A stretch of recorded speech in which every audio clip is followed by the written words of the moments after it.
ಸ್ನೇಹಿತರೆ ನಮಸ್ಕಾರ, ನಾನು ರವೀಂದ್ರ ಜೋಶಿ. ಪಶ್ಚಿಮ ಬಂಗಾಳದ ವಿಚಾರಕ್ಕೆ ಸಂಬಂಧಪಟ್ಟ ಹಾಗೆ ಸ್ವಲ್ಪ ಭಿನ್ನವಾದಂಥ ವಿಷಯಗಳನ್ನು ತಮ್ಮ ಜೊತೆ ಹಂಚ್ಕೋತಾ ಇದ್ದೀನಿ. ಅದರ ಕುರಿತಾಗಿ ಒಂದು ಸ್ವಲ್ಪ ತರ್ಕಬದ್ಧವಾಗಿ ಆಲೋಚನೆಯನ್ನು ಮಾಡೋಣ.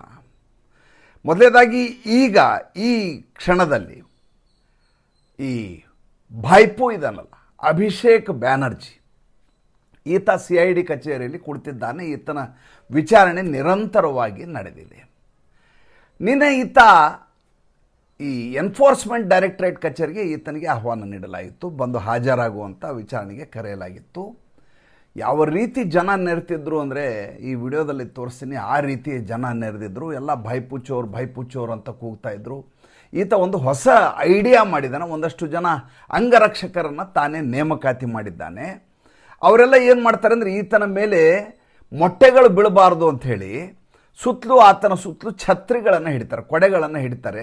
ಅದರ ಮಧ್ಯೆಯಿಂದ ಈತ ಪಾಸ್ ಆಗಬೇಕು. ಆದರೆ ಎನ್ಫೋರ್ಸ್ಮೆಂಟ್ ಡೈರೆಕ್ಟರೇಟ್ ಕಚೇರಿಗೆ ಹೋಗುವಾಗ ಸೇರಿದ ಜನ ಯಾವ ರೀತಿ ಇದ್ದರು ಅಂದರೆ ಈತ ಅಲ್ಲಿಂದ ಕಚೇರಿಯ ಒಳಗಡೆ ಹೋಗ್ಲಿಕ್ಕೆ ಕೂಡ ಸಾಧ್ಯ ಆಗ್ತಿರಲಿಲ್ಲ. ಅಷ್ಟು ಜನಸಂದಣಿ ಅಲ್ಲಿ ನೆರೆದಿತ್ತು. ಇದರಿಂದ ಈತ ಒಂದು ಕಡೆ ಮಾಧ್ಯಮದವರು, ಮತ್ತೊಂದು ಕಡೆ ಅಲ್ಲಿಯ ಜನ, ಇದರಿಂದಾಗಿ ಈತ ಅರೆಪ್ರಜ್ಞೆ ತಪ್ಪಿ ಬಿದ್ದವರ ಹಾಗೆ ಒಂದು ಸ್ವಲ್ಪ ಹೊತ್ತು ನಟಿಸ್ತಾನೆ. ಈತನಿಗೆ ವೈದ್ಯಕೀಯ ಪ್ರಥಮ ಚಿಕಿತ್ಸೆಯನ್ನು ಮಾಡಲಾಗತ್ತೆ. ಅದಾದರೂ ಕೂಡ ಈತ ಚೇತರಿಸ್ಕೊಳ್ಳೋದಿಲ್ಲ. ಆಮೇಲೆ ವೈದ್ಯರನ್ನು ಅಲ್ಲಿಗೆ ಕರೆಸಲಾಗತ್ತೆ. ಭಾಳ ದೊಡ್ಡ ಮಟ್ಟದ ನಾಟಕ ಪ್ರಹಸನ ಅಲ್ಲಿ ನಡೆಯುತ್ತೆ. ಸುಮಾರು 8.5 ಗಂಟೆಗಳ ಕಾಲ ಎನ್ಫೋರ್ಸ್ಮೆಂಟ್ ಡೈರೆಕ್ಟರೇಟ್ನಲ್ಲಿ ಈತನ ವಿಚಾರಣೆ ನಡೆಯುತ್ತೆ. ಏನು ನಡೆದಿದೆ ಅನ್ನೋದ್ರ ಬಗ್ಗೆ ಸದ್ಯ ಮಾಹಿತಿ ಇಲ್ಲದೆ ಇರೋದರಿಂದ ಅದರ ಪ್ರಸ್ತಾಪ ಈಗ ಬೇಕಾಗಿಲ್ಲ. ಈಗ ದಿಲ್ಲಿಯ ರಾಜಕೀಯ ಪಡಸಾಲೆಯಲ್ಲಿ ಭಾಳ ದೊಡ್ಡ ಮಟ್ಟದ ಚರ್ಚೆ ಆಗ್ತಾ ಇದೆ. ಅದೇನಪ್ಪ ಅಂದರೆ ಭಾರತೀಯ ಜನತಾ ಪಾರ್ಟಿ ಅಧಿಕಾರವನ್ನು ದುರ್ಬಳಕೆ ಮಾಡ್ಕೋತಾ ಇದೆ. ತೃಣಮೂಲ ಕಾಂಗ್ರೆಸ್ ಇವತ್ತು ಒಡೆಯಲಿಕ್ಕೆ ಭಾರತೀಯ ಜನತಾ ಪಾರ್ಟಿಯೇ ಕಾರಣ. ಭಾರತೀಯ ಜನತಾ ಪಾರ್ಟಿ ಈ ರೀತಿಯಾಗಿ ತನ್ನ 2/3 ಮೆಜಾರಿಟಿಯನ್ನು ಮಾಡ್ಕೊಳ್ಳಿಕ್ಕಾಗಿ ಈ ರೀತಿಯ ತಂತ್ರಗಾರಿಕೆಯನ್ನು ಬಳಸಬಾರ್ದು. ಸ್ವತಂತ್ರ ತನಿಖಾ ಸಂಸ್ಥೆಗಳನ್ನ ಕೂಡ ಇದಕ್ಕೋಸ್ಕರ ಬಳಸ್ಕೋತಾ ಇದೆ. ಇದು ಎಲ್ಲ ನ್ಯೂಸ್ ಚಾನಲಲ್ಲೂ ನಿನ್ನೆ ರಾತ್ರಿ ಚಾನಲ್ನಲ್ಲಿ ಚರ್ಚೆ ಆದಂಥ ವಿಚಾರ. ಭಾಳ ಇಂಟ್ರೆಸ್ಟಿಂಗ್ ಆದ ವಿಚಾರ ಏನಪ್ಪ ಅಂತಂದರೆ, ಈಗಾಗಲೇ ಈ ದೇಶದಲ್ಲಿ ಹಲವಾರು ವಿಪಕ್ಷಗಳಿದ್ದಾವೆ. ಬೇರೆ ಬೇರೆ ವಿಪಕ್ಷಗಳಲ್ಲಿ ಬೇಕಾದಷ್ಟು ಜನ ಸಂಸತ್ ಸದಸ್ಯರು. ಉದಾಹರಣೆಗೆ ನೀವು ಅಖಿಲೇಶ್ ಯಾದವ್ನ ಉತ್ತರ ಪ್ರದೇಶದ ಸಮಾಜವಾದಿ ಪಾರ್ಟಿಯನ್ನು ತೆಗೆದುಕೊಳ್ಳಿ. 38-39 ಜನ MP ಗಳಿದ್ದಾರೆ ಅವ್ರ ಹತ್ರ. ಅವರನ್ನು ಒಡೆಯುವ ಪ್ರಯತ್ನವನ್ನು ಯಾಕೆ ಭಾರತೀಯ ಜನತಾ ಪಾರ್ಟಿ ಮಾಡಿಲ್ಲ? ಅವ್ರ ಮೇಲೆ ಯಾಕೆ ಎನ್ಫೋರ್ಸ್ಮೆಂಟ್ ಡೈರೆಕ್ಟರೇಟ್ ರೇಡ್ ಮಾಡಿಸ್ತಾ ಇಲ್ಲ? ಅವ್ರನ್ನ ಯಾಕೆ ಬಂಧಿಸ್ತಾ ಇಲ್ಲ? ಅವ್ರು ಯಾಕೆ ಒಡೆದು ಈತನ ವಿರುದ್ಧ, ಅಖಿಲೇಶ್ ಯಾದವ್ನ ವಿರುದ್ಧ ಬಂಡೆದ್ದು ಬೇರೆ ಪಕ್ಷಕ್ಕೆ ಸೇರ್ಪಡೆ ಆಗ್ತಾ ಇಲ್ಲ ಅಥವಾ ಪ್ರತ್ಯೇಕ ಗುಂಪನ್ನು ಮಾಡ್ತಾ ಇಲ್ಲ? ಭಾರತೀಯ ಜನತಾ ಪಾರ್ಟಿಗೆ ಆ ರೀತಿಯ ತಹತಹಿಕೆ ಇದ್ದು ಧಾವಂತದಲ್ಲಿ ಅದು 2/3 ಮೆಜಾರಿಟಿ ಮಾಡ್ಕೋಬೇಕು ಅಂತ ಆಗಿದ್ದೇ ಆದರೆ 2024 ಚುನಾವಣೆಯ ಫಲಿತಾಂಶ ಬಂದು ಸ್ಪಷ್ಟ ಬಹುಮತ ಬರದೇ ಹೋದ ಸಂದರ್ಭದಲ್ಲಿ ಇದೇ ತನಿಖಾ ಸಂಸ್ಥೆಗಳನ್ನ ಬಳಸಿಕೊಂಡು ಯಾಕೆ ಭಾರತೀಯ ಜನತಾ ಪಾರ್ಟಿ ಪಕ್ಷವನ್ನು ಒಡೆಯುವ ಪ್ರಯತ್ನವನ್ನು ಮಾಡಲಿಲ್ಲ? ಎರಡನೇದು, ನೀವು ಈ ಕಡೆ ಬನ್ನಿ, ತಮಿಳುನಾಡಿಗೆ ಬನ್ನಿ, ದಕ್ಷಿಣ ಭಾರತಕ್ಕೆ ಬರೋಣ. ತಮಿಳುನಾಡಿನಲ್ಲಿರುವಂಥ MP ಗಳನ್ನು ಒಡೆಯಲಿಕ್ಕೆ ಬೇಕಾದಷ್ಟು ಅವಕಾಶಗಳಿದ್ವು. ಅಥವಾ ಅಣ್ಣಾಮಲೈನೇ ಅಲ್ಲಿದ್ದರು ಸ್ಥಳೀಯರಾಗಿ. ಅವರು ಮನಸ್ಸು ಮಾಡಿದರೆ ಒಂದಷ್ಟು ಜನರ ಸೆಳೆಯುವ ಬೇಕಾದಷ್ಟು ಅವಕಾಶಗಳಿದ್ವು. ಅವ್ರನ್ನ ಸೆಳೆಯಲಿಲ್ಲ. ಯಾಕೆ ಸೆಳೆಯಲಿಲ್ಲ? ಇಲ್ಲಿ ಮೂಲ ಏನು ಸಮಸ್ಯೆ ಇದೆ ಅನ್ನೋದನ್ನು ಯಾರೂ ಅರ್ಥವನ್ನೇ ಮಾಡ್ಕೋತಾ ಇಲ್ಲ. ಅದೇನಪ್ಪ ಅಂತಂದರೆ, ಸ್ವತಃ ಮಮತಾ ಬೇಗಂ ಮತ್ತು ಅಭಿಷೇಕ್ ಬ್ಯಾನರ್ಜಿ ವಿರುದ್ಧ ಸ್ವಂತ ಪಕ್ಷದಲ್ಲಿಯೇ ಅವರ ವಿರುದ್ಧ ಭಾಳ ದೊಡ್ಡ ಮಟ್ಟದ ಬಂಡಾಯ ಇದೆ. ಮಮತಾ ಬೇಗಂಗಿಂತ ಜಾಸ್ತಿಯಾಗಿ ಅಭಿಷೇಕ್ ಬ್ಯಾನರ್ಜಿಯ ಬಗ್ಗೆ ಭಾಳ ದೊಡ್ಡ ಮಟ್ಟದ ಅಸಮಾಧಾನ ಇದೆ. ಏಕೆಂದರೆ ಹೇಗೆ ರಾಹುಲ್ ಗಾಂಧಿ ಯಾವುದೇ ನಾಯಕರನ್ನು ಖಾಸಗಿಯಾಗಿ ಭೇಟಿಯಾಗಲಿಕ್ಕೆ ಅವಕಾಶ ಕೊಡೋದಿಲ್ವೋ, ಯಾರಿಗೂ ಸಂಪರ್ಕಕ್ಕೆ ಸಿಗಲಾರದೆ ಓಡಾಡ್ತಾರೋ, ಅದಕ್ಕಿಂತ ಹೆಚ್ಚಾಗಿ ಈ ಅಭಿಷೇಕ್ ಬ್ಯಾನರ್ಜಿ ಇಲ್ಲಿಯವರೆಗೂ ಮಾಡ್ಕೊಂಬಂದಿದ್ದೇನೆಂದರೆ ತನ್ನ PAಗಳ ಮೂಲಕ ಮಾತಾಡಿಸೋದು, ತನ್ನ ಕಾರ್ಮಿಕ ಆಫೀಸ್ನಲ್ಲಿರುವಂಥ ಸ್ಟಾಫ್ಗಳ ಮೂಲಕ ಮಾತಾಡಿಸೋದು, ದುಂಡಾವರ್ತನೆಯನ್ನು ಮೆರೆಯೋದು, ಯಾರಿಗೂ ಬೆಲೆ ಇರಲಾರ್ದ ಹಾಗೆ ಮಾಡೋದು, ಇದು ನಿರಂತರವಾಗಿ ಅವರು ಮಾಡಿಕೊಂಡು ಬಂದಿರೋದು. ಎರಡನೇದು, ಮಮತಾ ಬೇಗಂ ಅವರ ಜನಪ್ರಿಯತೆಯಿಂದ ಇವರೆಲ್ಲ ಗೆದ್ದಿದ್ದಾರೆ ಅಂತ ಎಲ್ಲರೂ ಹೇಳ್ತಾ ಇದ್ದಾರೆ. ತೃಣಮೂಲ ಕಾಂಗ್ರೆಸ್ನಲ್ಲಿ ಮಮತಾ ಬೇಗಂ ಅವರ ಜನಪ್ರಿಯತೆಯಿಂದ ಇಷ್ಟು ಜನ MLAಗಳು ಗೆದ್ದಿದ್ದೇ ಆಗಿದ್ರೆ, 80 ಜನ MLAಗಳು ಗೆದ್ದಿದ್ದೇ ಆದರೆ, ಸ್ವತಃ ಮಮತಾ ಬೇಗಂ ಅವರು ಭವಾನಿಪುರ್ ಕಾನ್ಸ್ಟಿಟ್ಯೂಯೆನ್ಸಿಯಲ್ಲಿ ಯಾಕೆ ಸೋತರು? ಈ ಸಲ ಹೋಗಲಿ.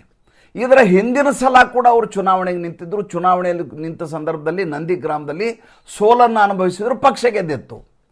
ಹಾಗಾದರೆ ಯಾಕೆ ಸೋತರು? ಸೋತಾದ್ಮೇಲೆ ಮತ್ತೆ ಪುನರಾಯ್ಕೆ ಆಗ್ಲಿಕ್ಕೆ ಬೇರೆ ಕಾನ್ಸ್ಟಿಟ್ಯೂನ್ಸಿಗೆ ಹೆಂಗೆ ಬಂದರು? ಬಂದ ಮೇಲೆ ಗೆಲುವನ್ನು ಪಡೆಯಲಿಕ್ಕೆ ಹರಸಾಹಸ ಯಾಕೆ ಪಡಬೇಕಾಯಿತು? ಇದು ಆಲೋಚನೆ ಮಾಡಬೇಕಾದ ವಿಚಾರ. ಎರಡನೇದ್ದು, ಅಮಿತ್ ಶಾ ಅವರು ಈ ರೀತಿಯಾದಂಥ ತಂತ್ರಗಾರಿಕೆಯನ್ನು ಮಾಡ್ತಾ ಇದ್ದಾರೆ. ಅಮಿತ್ ಶಾ ಅವರು ಇವ್ರಿಗೆಲ್ಲ ಕರ್ಕೊಂಡು ಹೋಗಿ ತಮ್ಮ ಪಕ್ಷಕ್ಕೆ ಸೇರ್ಪಡೆ ಮಾಡ್ಕೊಳ್ಳಿಕ್ಕೆ ಪ್ರಯತ್ನ. ಮೊದಲನೇದಾಗಿ ಅಮಿತ್ ಶಾ ಇರಬಹುದು, ನರೇಂದ್ರ ಮೋದಿ ಇರಬಹುದು. ಇವರಿಬ್ಬರು ಯಾವುದೋ ದೇವಸ್ಥಾನದಲ್ಲಿ ಭಜನೆ ಅಥವಾ ಕೀರ್ತನೆ ಮಾಡುವಂಥ ಸಾಧು ಸಂತರಲ್ಲ. ಅವರು ರಾಜಕಾರಣಿಗಳು. ಈ ದೇಶಕ್ಕೆ ಒಳ್ಳೆಯದನ್ನು ಮಾಡಬೇಕು, ರಾಷ್ಟ್ರಹಿತದಲ್ಲಿ ಕೆಲಸ ಮಾಡಬೇಕು ಅನ್ನುವಂಥ ಅಭೀಪ್ಸೆಯನ್ನು ಇಟ್ಟುಕೊಂಡಂಥ ಸಂಕಲ್ಪವನ್ನು ಮಾಡಿದಂಥ ರಾಜಕಾರಣಿಗಳು. ಮಾರ್ಗ ಯಾವುದಾದರೇನು ಗೌಮ್ಯ ಒಳ್ಳೆಯದಾಗಿರಲಿ ಅನ್ನುವಂಥ ಆಲೋಚನೆಯಲ್ಲಿ ತಮ್ಮ ಪಕ್ಷವನ್ನು ಸದೃಢ ಮಾಡಲಿಕ್ಕೆ ಏನು ಬೇಕೋ ಅದನ್ನು ಮಾಡಬಲ್ಲಂಥ ಅತ್ಯಂತ ಚಾಣಾಕ್ಷವಾದಂಥ ಮತ್ತು ದಿಟ್ಟತೆಯನ್ನು ಇಟ್ಕೊಂಡಂಥ ರಾಜಕಾರಣಿಗಳು. ಯಾಕೆ ದಿಟ್ಟತೆಯನ್ನು ಇಟ್ಕೊಂಡಂಥ ರಾಜಕಾರಣಿಗಳು ಅಂತ ಹೇಳಿದೆ, ಯಾಕೆ ಚಾಣಾಕ್ಷತೆಯನ್ನು ಮೆರೆಯೋರು ಅಂತ ಹೇಳಿದೆ ಅಂದರೆ, ಪಾಪ ಸೌಜನ್ಯದಿಂದಾಗಿ ಒಂದೇ ಒಂದು ಮತದಿಂದ ತನ್ನ ಅಧಿಕಾರವನ್ನೇ ಅಟಲ್ ಬಿಹಾರಿ ವಾಜಪೇಯಿ ಅವರು ಕಳ್ಕೊಂಡ್ರು ಇದೇ ಭಾರತೀಯ ಜನತಾ ಪಾರ್ಟಿಯಲ್ಲಿ. ಅವತ್ತಿನ ಕಾಲಘಟ್ಟದಲ್ಲಿ ನರೇಂದ್ರ ಮೋದಿ ಮತ್ತು ಅಮಿತ್ ಶಾ ಇದ್ದಿದ್ರೆ ಜಯಲಲಿತಾ ಅವರ ಪಕ್ಷವೇ ಇರ್ತಿರಲಿಲ್ಲ. ಆ ಮಟ್ಟಿಗೆ ಮಾಡಬಹುದಾದಂಥ ಚಾಕಚಕ್ಯತೆ, ಚಾಣಾಕ್ಷತೆ, ಅದಕ್ಕೆ ಬೇಕಾದಂಥ ರಾಜಕೀಯ ತಂತ್ರಗಾರಿಕೆ ಬಲ್ಲವರಾಗಿದ್ದರು. ಅಟಲ್ ಬಿಹಾರಿ ವಾಜಪೇಯಿ ಅವರು ಹೇಳ್ತಾರೆ, ಯಾವಾಗ ನಿಮಗೆ ನಾವು ಅಧಿಕಾರದಲ್ಲಿರೋದೇ ಇಷ್ಟ ಇಲ್ಲ ಅಂದರೆ ಕೆಳಗಿಳಿದು ಹೋಗ್ಲಿಕ್ಕೆ ನಾವು ಸಿದ್ಧರಿದ್ದೇವೆ ಅನ್ನುವಂಥ ಒಂದು ಶಾಂತ ಸಮಚಿತ್ತ ಮನಸ್ಥಿತಿಯಲ್ಲಿ ಹೊರಗಡೆ ಬಂದಂಥವ್ರು. ಇವತ್ತಿನ ರಾಜಕಾರಣದ ಪರಿಸ್ಥಿತಿ ಹೇಗಿದೆ? ಇವತ್ತು ಆ ರೀತಿ ಅಗ್ರೆಸಿವ್ ಆಗಿ ರಾಜಕಾರಣ ಮಾಡಬೇಕಾದ ಅನಿವಾರ್ಯತೆ ಈ ದೇಶದಲ್ಲಿ ಬಂದು ಕೂತಿದೆ. ಏಕೆಂದರೆ ಒಂದು ಕಡೆ ಎಡಚರರ ಕಾಟ, ಮತ್ತೊಂದು ಕಡೆ ಮತಾಂಧರ ಕಾಟ, ಇನ್ನೊಂದು ಕಡೆ ವಿಪಕ್ಷದವರ ಕಾಟ, ಮತ್ತೊಂದು ಕಡೆ ವಿದೇಶದವರು ಭಾರತದ ಮೇಲೆ ಹೇಗಾದರೂ ದಬಾವಣೆ ಮಾಡಿ ಇದರ ಆರ್ಥಿಕತೆಯನ್ನು ಸಂಪೂರ್ಣವಾಗಿ ಕುಸಿಯುವ ಹಾಗೆ ನೋಡ್ಕೋಬೇಕು ಮತ್ತು ಭಾರತದಲ್ಲಿ ಗೃಹ ಯುದ್ಧ ಆಗಬೇಕು ಅಂತ ಆಲೋಚನೆಯನ್ನು ಇಟ್ಕೊಂಡಂಥ ಭಾಳ ದೊಡ್ಡದಾದಂಥ ಷಡ್ಯಂತ್ರಗಳು ಇಡೀ ದೇಶದಲ್ಲಿ ಮತ್ತು ವಿದೇಶದಲ್ಲಿ ನಿರಂತರವಾಗಿ ನಡೀತಾ ಇದ್ದಾವೆ. ಹೀಗಿರುವ ಸಂದರ್ಭದಲ್ಲಿ ಇವರು ಅಟಲ್ ಬಿಹಾರಿ ವಾಜಪೇಯಿ ಅವರ ರೀತಿಯಲ್ಲಿ ನೀವಾಗಿ ಬಂದರೆ ಬನ್ನಿ, ಇಲ್ಲದೇ ಇದ್ದರೆ ಬೇಡ, ನಮ್ಗೆ ಈ ಬಾರಿ 2/3 ಮೆಜಾರಿಟಿ ಇಲ್ಲದೆ ಇದ್ದರೆ ಪರವಾಗಿಲ್ಲ, ಮುಂದಿನ ಚುನಾವಣೆಯವರೆಗೂ ಕಾಯೋಣ, 2029ರಲ್ಲಿ ಜನಾದೇಶವನ್ನು ಕೊಟ್ಟರೆ ನಾವು ಆವಾಗ ಏನಾದರೂ ಬಿಲ್ ಪಾಸ್ ಮಾಡೋಣ, ಈಗ ಜನರೇ ಒಪ್ಪದೇ ಇರುವ ಕಾಲಘಟ್ಟದಲ್ಲಿ ನಾವು ಯಾಕೆ ಪ್ರಯತ್ನ ಮಾಡಬೇಕು, ನಮಗೆ ಇಷ್ಟೆಲ್ಲ ಕೆಲಸ ಮಾಡಿದರೂ ಸ್ಪಷ್ಟ ಬಹುಮತವನ್ನೇ ಜನ ಕೊಟ್ಟಿಲ್ಲ, ನಾವ್ಯಾಕೆ ಇನ್ನಿಲ್ಲದ ಹಾಗೆ ಧಾವಂತವನ್ನು ಮೆರೆಯಬೇಕು ಅನ್ನುವಂಥ ಆಲೋಚನೆ ಜನ ಅಲ್ಲ. ಒಬ್ಬ ಗೃಹ ಸಚಿವರಾಗಿದ್ದಂಥ ಅಮಿತ್ ಶಾ ಅವ್ರನ್ನ, ಒಬ್ಬ ಮುಖ್ಯಮಂತ್ರಿ ಆದ ನರೇಂದ್ರ ಮೋದಿ ಅವ್ರನ್ನ ಗುಜರಾತಿನ ಮುಖ್ಯಮಂತ್ರಿ ಗೃಹ ಸಚಿವ ಆದ ಸಂದರ್ಭದಲ್ಲಿ ಫೇಕ್ ಎನ್ಕೌಂಟರ್ ಹೆಸರಿನಲ್ಲಿ ಇದೇ ಸೋನಿಯಾ ಗಾಂಧಿ ಕಾಂಗ್ರೆಸ್ UPA ಸರ್ಕಾರದವರು ಸಿಕ್ಕಾಕ್ಸ್ಬೋದಂತೆ, ಸ್ವತಃ CBI ಎನ್ಕ್ವೈರಿ ಮಾಡಿಸ್ಬಹುದಂತೆ. ಆವಾಗ ಅವರು ಮಿಸ್ಯೂಸ್ ಮಾಡಿಲ್ವಂತೆ ಪವರು. ಈಗ ನರೇಂದ್ರ ಮೋದಿ ಅವರು ತಮ್ಮದೇ ಪಕ್ಷವನ್ನು ಬಿಟ್ಟು ತೊರೆದು ಪ್ರತ್ಯೇಕವಾಗಿ ಹೋಗ್ತಾ ಇರುವಂಥ NCPI ಅಂತ ಪಕ್ಷಕ್ಕೆ ತಮ್ಮನ್ನು ತಾವು ಪ್ರತ್ಯೇಕ ಗುಂಪನ್ನು ಮಾಡಿಕೊಂಡದ್ರಲ್ಲಿ ವಿಲೀನ ಮಾಡಿದಂಥ ಪಕ್ಷವನ್ನು ಬೆಂಬಲ ಪಡೆಯಬಾರದು ಅಂತ ಇವರೆಲ್ಲ ಅಪೇಕ್ಷೆ ಪಡ್ತಾರೆ. ಯಾಕೆ ಬೆಂಬಲ ಪಡಿಬಾರ್ದು? ಅವರೇನು ಬಂದು ಭಾರತೀಯ ಜನತಾ ಪಾರ್ಟಿಗೆ ಸೇರ್ಪಡೆ ಆಗ್ತೀವಿ ಅಂತ ಸೇರ್ಪಡೆ ಆಗ್ತಾ ಇಲ್ಲ, ಅಥವಾ ನರೇಂದ್ರ ಮೋದಿ ಅಮಿತ್ ಶಾ ಅವ್ರನ್ನ ಇವ್ರನ್ನ ಸೇರ್ಪಡೆ ಮಾಡಿಕೊಂಡು ನಿಮಗೆಲ್ಲ ಸಚಿವ ಸ್ಥಾನ ಕೊಡ್ತೀನಿ ಅಂತ ಸಚಿವ ಸ್ಥಾನ ಕೊಟ್ಟಿಲ್ಲ. ಯಾವುದೋ ತ್ರಿಪುರಾದಲ್ಲಿರುವಂಥ ಒಬ್ಬ ಗಂಡ ಹೆಂಡತಿಯ ಪಕ್ಷವನ್ನು ಆ ಪಕ್ಷದಲ್ಲಿ ವಿಲೀನ ಆಗಿ NDAಗೆ ಬೆಂಬಲ ಕೊಡ್ತೀನಿ ಅಂತ ಹೇಳಿದಾಗ ಬೇಡ ಅಂತ ಹೇಳಲಿಕ್ಕೆ ಇವ್ರು ಯಾರು? ಪಡೆಯಬೇಕಾದದ್ದು ಅನಿವಾರ್ಯ. ಲೋಕಸಭೆಯಲ್ಲಿ ರಾಜ್ಯಸಭೆಯಲ್ಲಿ ಬೇಕಾಗಿದ್ದು ನಂಬರು. ಈ ದೇಶದಲ್ಲಿ ಆಳಬೇಕು ಅಂದರೆ, ಈ ದೇಶದಲ್ಲಿ ಏನಾದರೂ ಒಳ್ಳೆಯದಾಗಬೇಕು ಅಂದರೆ ಇವರು ಮಾಡಿದ ರಾಜಕಾರಣವನ್ನು ಉಳಿದವರು ಭಾರತೀಯ ಜನತಾ ಪಾರ್ಟಿ ಮಾಡಬೇಕಾಗಿದ್ದು ಅನಿವಾರ್ಯ ಆಗತ್ತೆ. ಮುಳ್ಳನ್ನು ಮುಳ್ಳಿನಿಂದಲೇ ತೆಗೆಯಬೇಕು ಅನ್ನುವಂಥ ಫಾರ್ಮುಲಾ ಇಲ್ಲದೆ ಹೋದರೆ, ಆ ಮನಸ್ಥಿತಿ ಇಲ್ಲದೆ ಹೋದರೆ ಭಾರತದಲ್ಲಿ ರಾಜಕಾರಣ ಮಾಡುವಂಥ ಸ್ಥಿತಿ ಇವತ್ತಿನ ಕಾಲಘಟ್ಟದಲ್ಲಿ ಇಲ್ಲ. ಎಲ್ಲ ಚಾನಲ್ನಲ್ಲಿ ಚರ್ಚೆ ಏನು? ನರೇಂದ್ರ ಮೋದಿ ಅವರು ಸಿದ್ಧಾಂತ ಅಂತ ಹೇಳ್ತಾರೆ. ಏನು ಸಿದ್ಧಾಂತ? ದೇಶವನ್ನು ಉಳಿಸಲಿಕ್ಕೆ ಕೃಷ್ಣ ಪರಮಾತ್ಮ ಕುಟಿಲ ನೀತಿಯನ್ನು ಮಾಡಲಿಲ್ಲವಾ? ಯಾವ ಕಾರಣಕ್ಕೆ ಮಾಡಿದರು? ಸೂರ್ಯಾಸ್ತ ಆಗದೆ ಹೋದರೂ ತನ್ನ ಸುದರ್ಶನ ಚಕ್ರವನ್ನು ಬಿಟ್ಟು ಸೂರ್ಯಾಸ್ತ ಆದ ಹಾಗೆ ಒಂದು ಮಬ್ಬನ್ನು ಸೃಷ್ಟಿ ಮಾಡಿದ್ದು ಯಾರು? ನಾವು ನೀವು ಓದುವ ಭಗವದ್ಗೀತೆ, ನಾವು ಕೇಳುವಂಥ ಮಹಾಭಾರತ, ಈ ದೇಶದ ನೆಲದಲ್ಲಿ ನಡೆದಂಥ ಸನಾತನ ಕಾವ್ಯದ ಹಿನ್ನೆಲೆಯಿಂದ ಬಂದಂಥ ಭಾರತ ದೇಶದಲ್ಲಿ ನೀವು ಬಂದು ಬೆಂಬಲ ಕೊಡ್ತೀನಿ ಅಂತ ಹೇಳಿದಾಗ ಬೆಂಬಲ ತಗೋಬೇಡ್ರಿ ಅಂತ ತಗೊಳ್ಳಲ್ಲ ನಾನು ಅಂತ ಹೇಳಲಿಕ್ಕೆ ಅವ್ರು ಹೆಂಗೆ ಸಾಧ್ಯ ಸರ್? ಮೊದಲೇದು. ಎರಡನೇದು, ಮಮತಾ ಬೇಗಮ್ ಅವ್ರಿಗೆ ಭಾಳ ದೊಡ್ಡ ಅನ್ಯಾಯ ಆಗ್ತಾ ಇದೆ. ಇಷ್ಟು ದಿವಸ ಅವ್ರೇನು ಮಾಡಿದರು? ಇಷ್ಟು ದಿವಸ ಅವರು ಅನ್ಯಾಯವನ್ನೇ ಮಾಡಿದ್ದು. ಇಷ್ಟು ದಿವಸ ಜಹಾಂಗೀರ್ ಖಾನ್ ಏನು ಮಾಡ್ದ? ಜಹಾಂಗೀರ್ ಖಾನ್ ಇಷ್ಟು ದಿವಸ ಅನ್ಯಾಯವನ್ನೇ ಮಾಡಿದ್ದು. ಆತ ಕಂಡ ಹಿಂದೂ ಹೆಣ್ಣುಮಕ್ಕಳನ್ನು ಕರ್ಕೊಂಡೋಗಿ ಸಾರ್ವಜನಿಕವಾಗಿ ಬೆತ್ತಲೆಗೊಳಿಸಿ ಸಾಮೂಹಿಕವಾಗಿ ಅತ್ಯಾಚಾರ ಮಾಡಿದಂಥ ಪ್ರಕರಣಗಳು ಅವನ ಮೇಲಿದ್ದಾವೆ. ಆತನ ದಿವಸ ಪ್ರತಿ ದಿವಸ ಪರೇಡ್ ಮಾಡ್ತಾ ಇರೋದು ಯಾಕೆ ಅಂತ ಪ್ರಶ್ನೆ ಮಾಡ್ತಾ ಇದ್ದಾರೆ, ಮಾನವ ಹಕ್ಕಿನ ಪ್ರಶ್ನೆ ಮಾಡ್ತಾ ಇದ್ದಾರೆ. ಆತ ಮಾಡಿದ ಕೆಲಸಗಳ ಬಗ್ಗೆ ಯಾರು ಮಾತಾಡ್ತಾ ಇಲ್ಲ. ಆತನಿಗೆ ಹಗ್ಗಕ್ಕೆ ಸೊಂಟಕ್ಕೆ ಹಗ್ಗ ಕಟ್ಟಿರಲಿಲ್ಲ ಅಂತ ಮೊನ್ನೆ ಮಾತಾಡ್ತಾ ಇದ್ವಿ, ನಿನ್ನ ಹಗ್ಗವನ್ನು ಕಟ್ಟಿ ಆಯಿತು. ಅಷ್ಟೇ ಅಲ್ಲ, ಈತ ತನ್ನ ವಿರುದ್ಧ ಯಾರಿದಾರೋ ಅವ್ರಿಗೆ ರಸ್ತೆಯಲ್ಲಿ ಊಟ ಬಯಸ್ ಮಾಡಿಸ್ತಾ ಇದ್ದ. ನಿನ್ನೆ ಆತನ ಊಟ ಬಯಸ್ ಮಾಡಿಸಿದ್ದಾರೆ, ಅದರ ವಿಡಿಯೋ ಇಲ್ಲಿದೆ ನೋಡಿ. ಜಹಾಂಗೀರ್ ಖಾನ್ನ ಪರವಾಗಿ ಒಂದಷ್ಟು ಮುಸಲ್ಮಾನ ಹೆಣ್ಣುಮಕ್ಕಳು ರಸ್ತೆ ತಡೆ ಚಳವಳಿಯನ್ನು ಮಾಡಿದ್ರು ನಿನ್ನೆ, ಅದರ ವಿಡಿಯೋ ಇಲ್ಲಿದೆ ನೋಡಿ. ಜಹಾಂಗೀರ್ ಖಾನ್ಗೆ ಅವಮಾನ ಮಾಡ್ತಾ ಇದ್ರಿ, ಜಹಾಂಗೀರ್ ಖಾನ್ನ ಈ ರೀತಿ ರಸ್ತೆಯಲ್ಲಿ ಬರಿಗಾಲಲ್ಲಿ ಓಡಾಡಿಸ್ಬೇಡಿ ಅಂತ ಮುಸಲ್ಮಾನ ಹೆಣ್ಮಕ್ಕಳು ರಸ್ತೆಯಲ್ಲಿ ಜಾಥಾ. ಯಾಕೆ ಹೇಳಿ? ಮುಸಲ್ಮಾನ ಹೆಣ್ಮಕ್ಳಿಗೆ ಈತ ದೌರ್ಜನ್ಯ ಮಾಡಲಿಲ್ಲ. ಹೆಣ್ಮಕ್ಳು ದೌರ್ಜನ್ಯ ಮಾಡಿದ್ದಲ್ಲ ಹಿಂದೂ ಹೆಣ್ಮಕ್ಳಿಗೆ, ಹಿಂದೂ ಜನತೆಗೆ. ಆದ್ದರಿಂದ ಇವರು ಬೀದಿಗೆ ಬಂದು ಶಾಹೀನ್ ಬಾಗ್ನಲ್ಲಿ ಏನು ಮಾಡಿದ್ರು ಅದನ್ನು ಇಲ್ಲಿ ಮಾಡಲಿಕ್ಕೆ ತಲೆ ಮೇಲೆ ಬುರ್ಕ ಎಳ್ಕೊಂಡು ಬಂದು ರಸ್ತೆಯಲ್ಲಿ ನಿಂತಿದ್ದಾರೆ. ರಸ್ತೆಯನ್ನು ಬಂದ್ ಮಾಡುವ ಪ್ರಯತ್ನ ಮಾಡಿದ್ದಾರೆ. ಯಾರ ಪರವಾಗಿ ಇವರ ಹೋರಾಟ? ಇವರ ಹೋರಾಟ ಒಬ್ಬ ದುರ್ಜನನ ಪರವಾಗಿ ಇವರ ಹೋರಾಟ. ಏನಂತ? ಆತನನ್ನು ಬೇಕಾದ್ರೆ ಬಂಧಿಸಿ ರಸ್ತೆಯಲ್ಲಿ ಕರ್ಕೊಂಡು ಹೋಗ್ಬಿಡಿ. ರಸ್ತೆಯಲ್ಲಿ ಆತ ಮಹಿಳೆಯರ ಮೇಲೆ ಅತ್ಯಾಚಾರ ಮಾಡಿದಾಗ ಇವ್ರು ಯಾರೂ ಧ್ವನಿಯನ್ನೆತ್ತಲಿಲ್ಲ. ಈಗ ಆತನಿಗೆ ಪರೇಡ್ ಮಾಡಿದ ಕೂಡ ಜನ ಎತ್ತಂತಾರೆ. ನಿನ್ನೆ ಇನ್ನೊಂದು ಬೆಳವಣಿಗೆ ಆಯಿತು. ಏನು ಬೆಳವಣಿಗೆ?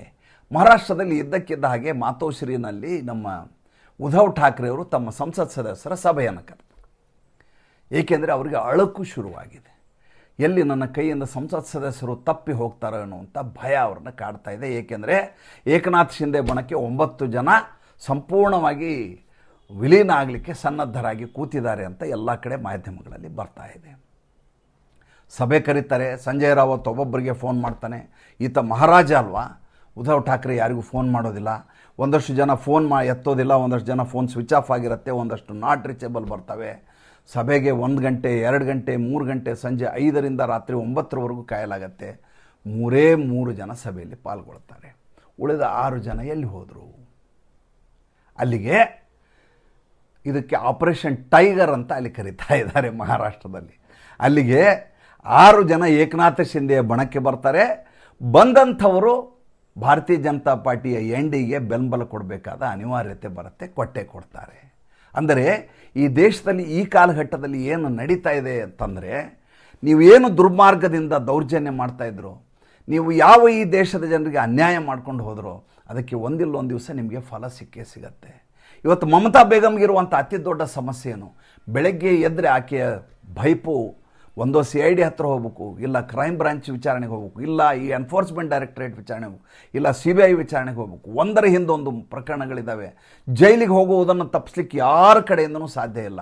ಮಮತಾ ಬೇಗಮ್ ಕೈಯಿಂದ ಪಕ್ಷವೇ ಕೈ ಬಿಟ್ಟು ಹೋಗ್ತಾ ಇದೆ. ಆಕೆ ಮೇಲೂ ಪ್ರಕರಣಗಳಿದ್ದಾವೆ. ಒಂದಲ್ಲ ಎರಡಲ್ಲ, ಬೇಕಾದಷ್ಟು ಪ್ರಕರಣಗಳಿದ್ದಾವೆ. ಒಂದು ಕಡೆ ಚಿಹ್ನೆ ಹೋಗುತ್ತೆ, ಮತ್ತೊಂದು ಕಡೆ ಪಕ್ಷ ಹೊರಟೋಗುತ್ತೆ. ನಾಡಿದ್ದು ಅಕೌಂಟಿನಲ್ಲಿ ಬಂದಂಥ 1650 ಕೋಟಿ ರೂಪಾಯಿ ಏನಿದೆ, 2ನೇ ಅತಿ ದೊಡ್ಡ ಮೊತ್ತ ಅದು. ಎಲೆಕ್ಟ್ರೋಲ್ ಬಾಂಡ್ನಿಂದ ದುಡ್ಡು ಬಂದು ಎಲೆಕ್ಟ್ರೋಲ್ ಬಾಂಡ್ನ ನಿಲ್ಲಿಸಿದರು ಸುಪ್ರೀಂ ಕೋರ್ಟ್ ಆರ್ಡರ್ ಮಾಡಿ. ಅದಕ್ಕಿಂತ ಬಂದಂಥ ಭಾಳ ದೊಡ್ಡ ಮಟ್ಟದ ಮೊತ್ತ ಬಂದದ್ದು ಪಶ್ಚಿಮ ಬಂಗಾಳಕ್ಕೆ, ತೃಣಮೂಲ ಕಾಂಗ್ರೆಸ್ಗೆ 1650 ಕೋಟಿ ರೂಪಾಯಿ. ಪಕ್ಷದ ದುಡ್ಡು, ಈಕೆ ಮನೆ ದುಡ್ಡಲ್ಲ. ಆ ದುಡ್ಡು ಈ ರೀತಿ ಪಕ್ಷವೇ ಬೇರೆ ಕಡೆ ಹೋಗ್ಬಿಟ್ರೆ ನಿಮ್ಮದು ಪಕ್ಷ ಅಲ್ಲ ಅಂತ ಋತುಬ್ರತ ಬ್ಯಾನರ್ಜಿ ನಾಳೆ ಅದನ್ನು ಮಂಡಿಸಿದ್ದೇ ಆದರೆ ವಿಧಾನಮಂಡಲದಲ್ಲಿ, ಆವಾಗ ಈಕೆ ಆ ದುಡ್ಡನ್ನು ಕೂಡ ಕಳ್ಕೋತಾರೆ. ಎಂಥ ಹೀನಾಯ ಸ್ಥಿತಿಗೆ ಬಂದು ನಿಂತಿದ್ದಾರೆ ಇವರು, ಗಮನಿಸಿ ನೋಡಿ. ಇಲ್ಲೊಬ್ಬ ಹೆಣ್ಮಗಳು ಅಳ್ತಾ ಇದ್ದಾಳೆ. ಈ ಒಂದು ವಿಡಿಯೋ ಹಾಕ್ತೀನಿ ನೋಡಿ. ಯಾಕೆ ಅಳ್ತಾ ಇದ್ದಾರೆ ಈಕೆ ಬಡ ಹೆಣ್ಣುಮಕ್ಕಳಿಂದ ನಿಮಗೆ ಮನೆ ಕಟ್ಸ್ಕೊಡ್ತೀನಿ, ನಿಮಗೆ ಸಂಡಾಸ್ ಕಟ್ಸ್ಕೊಡ್ತೀನಿ, ಟಾಯ್ಲೆಟ್ ಕಟ್ಸ್ಕೊಡ್ತೀನಿ, ಗೌರ್ಮೆಂಟ್ ಸ್ಕೀಮ್ ಇದೆ ಕೊಡಿ ಅಂತ 5,000, 3,000, 2,000, 10,000 ದುಡ್ಡನ್ನು ಕಿತ್ಕೋತಾ ಇದ್ರು. ಕೋಟಿಗಟ್ಟಲೆ ದುಡ್ಡು ಮಾಡಿದ್ರು. ಈಕೆಯನ್ನು ಹುಡ್ಕೊಂಡು ಓಡಾಡ್ಲಿಕ್ಕೆ ಶುರು ಮಾಡಿದ್ರು. ಎಲ್ಲಿಯೂ ಸಿಗಲಿಲ್ಲ. ಕೊನೆಗೆ ಒಂದು ಸಲ ಈಕೆ ಸಿಕ್ಕ ಸಂದರ್ಭದಲ್ಲಿ ಸುತ್ತಲೂ ಜನ ಇದ್ದಾರೆ. ಹೇಗೆ ಈಕೆ ಅಳ್ತಾ ಕಾಲು ಬೀಳ್ತಾ ಇದ್ದಾಳೆ, ಕೈ ಮುಗಿತಾ ಇದ್ದಾಳೆ, ಗಮನಿಸಿ ನೋಡಿ. ಇದು ಇವತ್ತು ಪಶ್ಚಿಮ ಬಂಗಾಳದಲ್ಲಿ ನಡೀತಾ ಇರುತ್ತಾ ವರ್ತಮಾನ. ಮತ್ತು ಮುಂದಿನ ಸಂಚಿಕೆಯಲ್ಲಿ ಹೊಸ ವಿಷಯದೊಂದಿಗೆ ಬರ್ತೀನಿ. ಸಂಚಿಕೆ ಇಷ್ಟ ಆದರೆ ಲೈಕ್ ಮಾಡಿ, ಫಾಲೋ ಮಾಡಿ, ಶೇರ್ ಮಾಡಿ. ನಮ್ಮ ಮುಕ್ತ ಪತ್ರಿಕೋದ್ಯಮಕ್ಕೆ ಆರ್ಥಿಕವಾಗಿ ಬೆಂಗಾವಲಾಗಿ ನಮಸ್ಕಾರ.